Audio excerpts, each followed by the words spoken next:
Good afternoon. First of all, it's a great honor to speak after Professor Meshulam. My God, I must have done something right in my life to be doing this. I assume that many of you recognize the picture of this woman. This is Rosa Parks. And Rosa Parks is remembered forever and ever to be the first black woman who refused to give her seat to a white man in a public bus in Montgomery in 1955.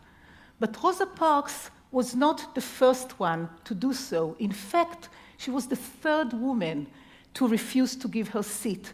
But we remember her as a symbol for a civil rights movement.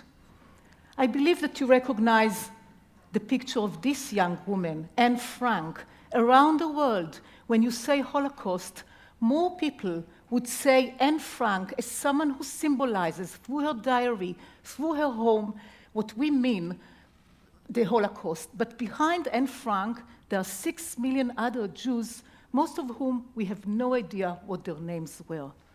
My name is Vinitzky Seroussi. I'm from the Department of Sociology, and I study collective memory and commemoration for more years than I'm willing to admit.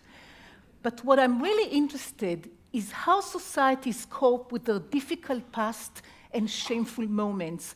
And we all know that all of our nations, no matter where you came from, have some shameful moments that we have hard time to cope with. So collective memory in many ways is not really about the past, but about many current controversies. Let me give you just quick 3 examples. The first one takes us to the University of Virginia in Charlottesville. A year ago, there was a major controversy there whether to tear down the statue of General Lee, the commander of the Confederate Army.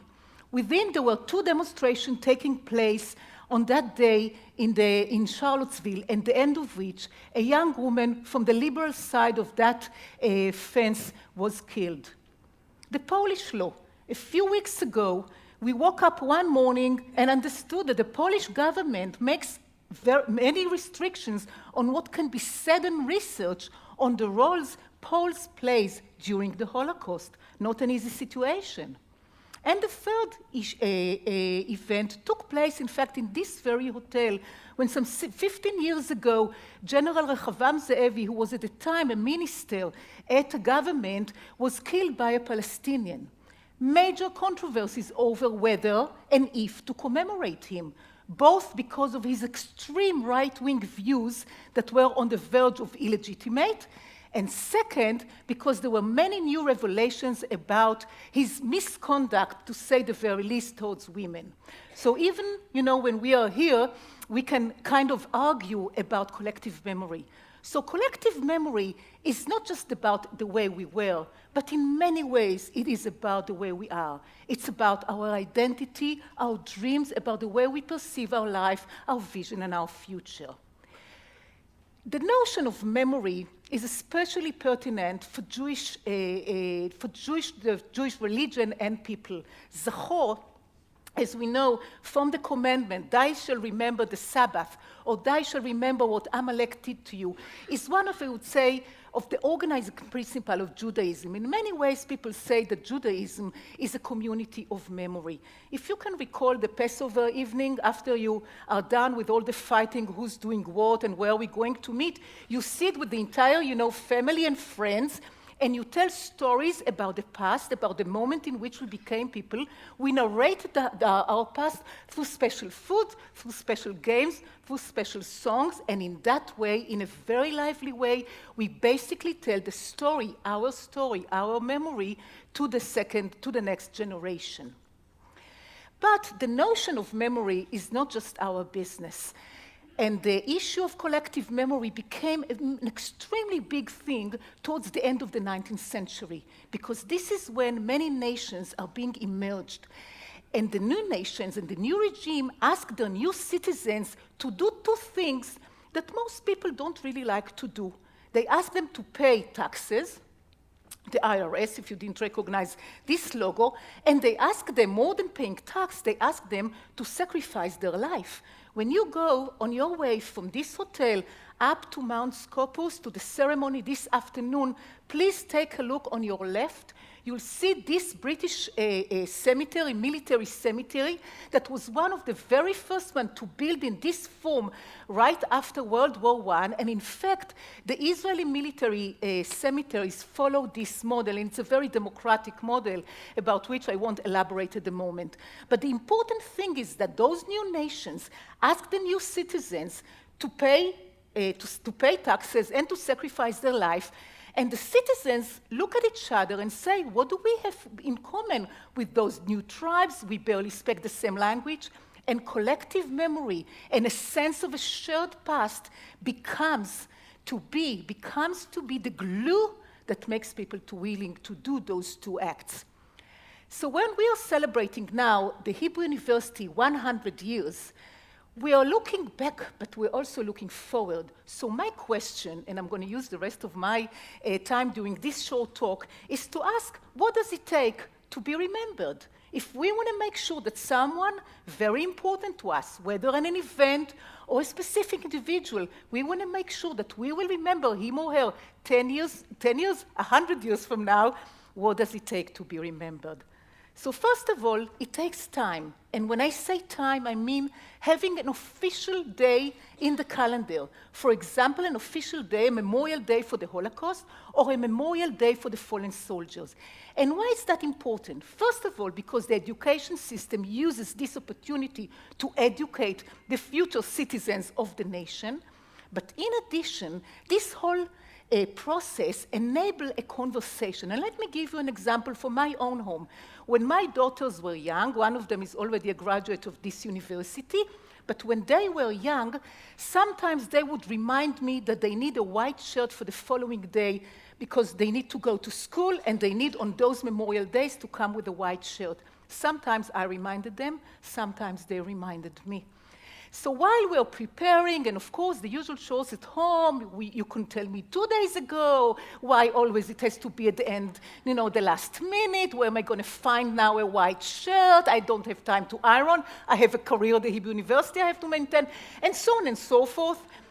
While doing this, it's also an opportunity to tell a personal story, to bring up a personal memory that would tie to the national and to the collective memory. So we can tell a story of a friend we lost in the army, or we can tell a story about parts of our family that we lost in the Holocaust, and so on and so forth. The second dimension is the notion of the space. To have a place where we have a monument that we can gather and cherish and remember the past together. This picture is a picture of an extremely interesting site on the Mall in Washington. I'm sure many of you know the monument for the Vietnam War, which was an extremely controversial war for Americans. Many were for, many were against, but they can all meet in that monument and share a narrative.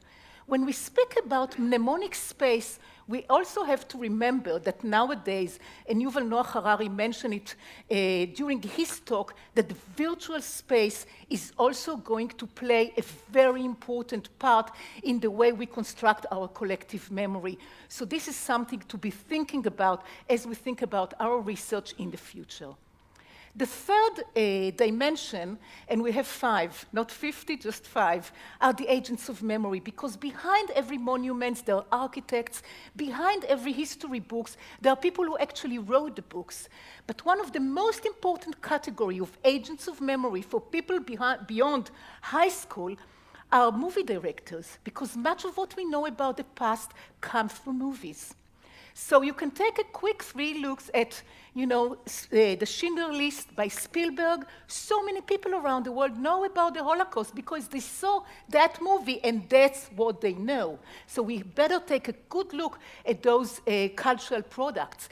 Life is Beautiful by Benini, and a very recent movie, Jackie, by Pablo Larraín, pushes a thesis that if it wouldn't be for Jackie Kennedy and the kind of decisions she made moments after the assassination, when she's still in shock, she said that he needs to be buried in Arlington.